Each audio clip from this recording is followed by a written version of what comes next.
Today. Quote by Rumi feels really appropriate right now. How could you reach the pearl? I forget the exact quote. Crap, I should have it with me. How could you reach the pearl if you're only looking at the surface or only staying at the surface? If you seek the pearl, be a diver. And we know, whether you want to accept it or not, you know there's beauty within you. You know there's beautiful qualities. You know there's beautiful things about you.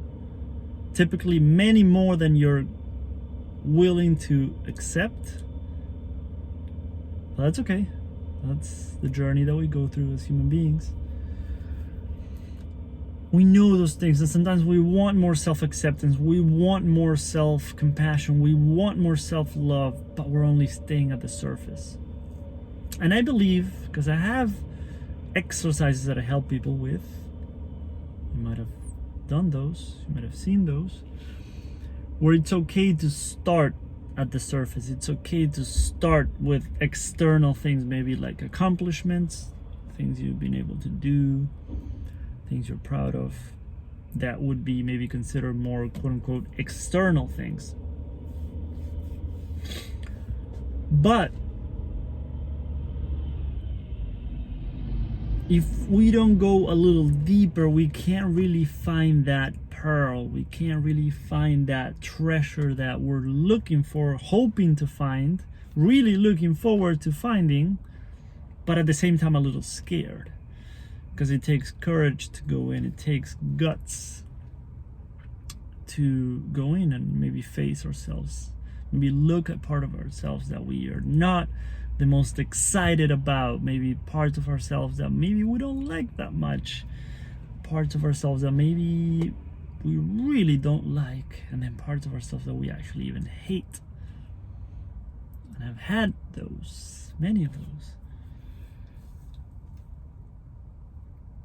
But when we are on a path to try to reach, find, experience a deeper level of self-love, I believe, and I've experienced, that we can't stay at the surface level. It's okay to acknowledge that maybe you have beautiful eyes and a beautiful smile and a gorgeous body and whatever. It's okay, and that's part of it. That's part of self-love. People might say that that's just superficial, but that's part of loving yourself. There's many people who claim you need to love yourself, and then when it comes to loving your body, you can tell that they don't like their bodies, and that's a part of self-love. Whether you have more weight than you would like to have, or less weight, less muscle, more whatever, doesn't matter. It is a part, and that's one of the hardest ones, by the way, loving our bodies the way our bodies are right now. But after working on all the external things, it's truly beautiful to dive in and go in deeper and dive deeper and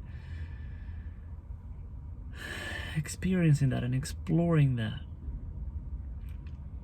And it's hard, and I don't think there's only one way of doing it. I don't have the answer. I don't have the best way. I don't have the 7-step process to find that Rumi pearl, that inner treasure, but I believe it's through the concepts that I shared of accepting ourselves the way that we are right now. It's okay to love your potential and where you're going and where you're heading, and all the beautiful things that you're working towards.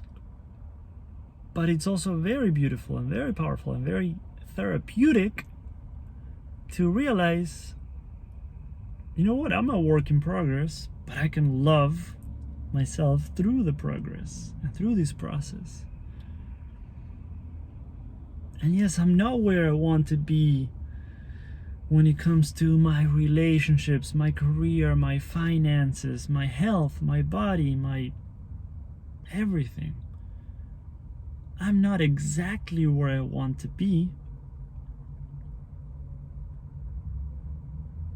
but I'll get there. And even if I don't, and this is a powerful question, this is a triggering question and a tough one to face, but even if you never get there, would you be okay with that?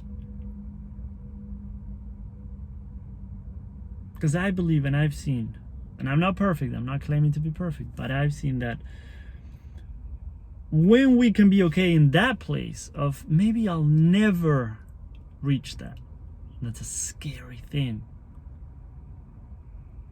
That's a scary thing for the ego, but it's something that the soul just welcomes.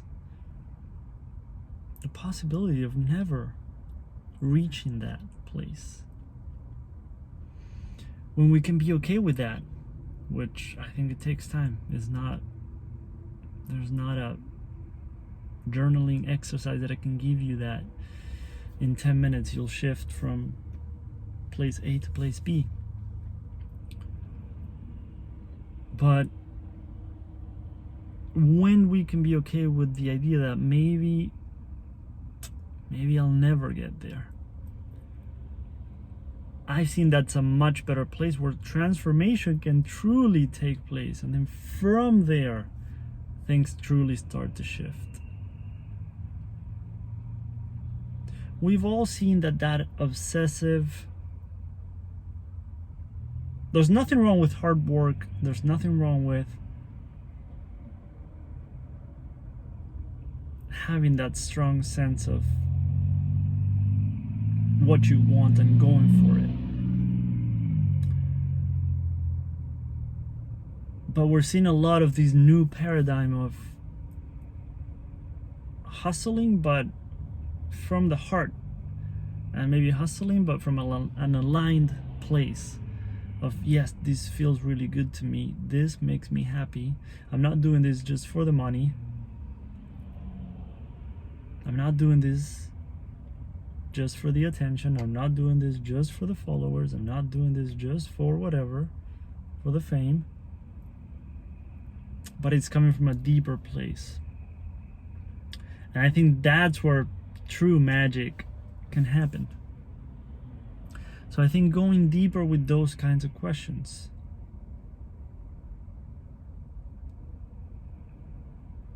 What is it about you that makes you you? What is it about you that no one else has? Our personalities are like fingerprints. No one else has your exact same personality, your exact same qualities.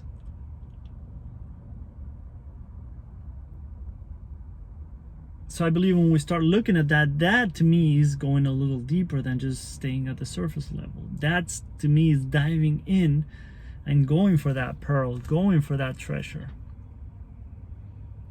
What are those qualities? And you know you have them. Maybe the harder it is for you to come up with these beautiful qualities about yourself, it's only showing you, it's not wrong, it's only showing you how little time you take to actually acknowledge those things about you and appreciate those things about you and love those things about you. I know that, I've been there. And you don't need to see that as wrong. In fact, I would say the way that you can see that, the way that you can look into that is realizing that there's a huge potential for growth. There's a huge potential for just exponential self-growth, self-love, and growth from that.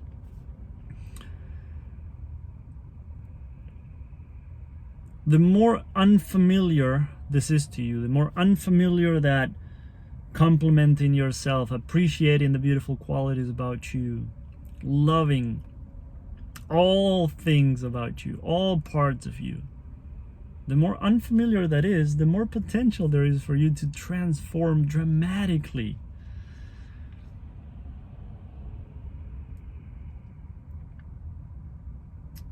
So start there. If you feel like you need to start with more quote unquote external, quote unquote superficial things, start there.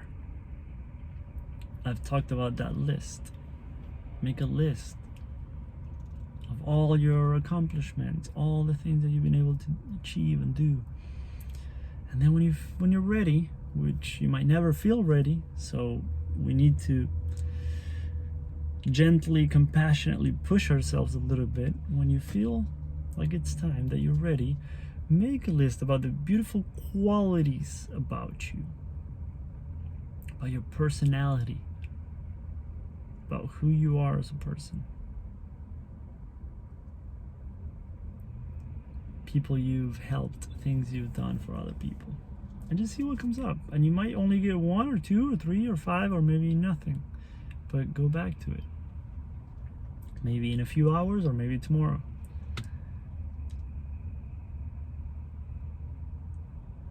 You might have stronger emotions come up. You might have a lot of anger come up. You might have a lot of things come up.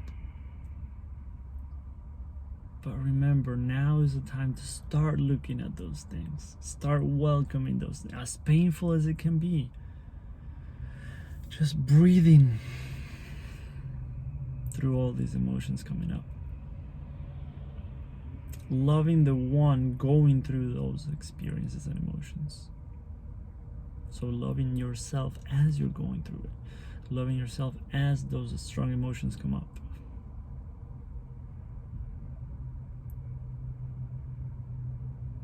And doing it for yourself, doing it for the people you love, doing it for the planet, doing it for you, most importantly.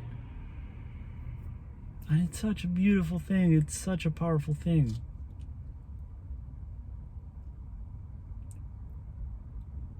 So are you willing to do that today?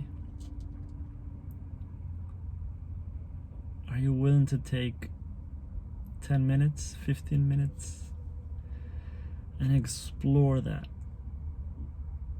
See what comes through. See what wants to come out. Breathe. Relax your body, relax your nervous system as this is happening. There's no right or wrong. There's no right or wrong.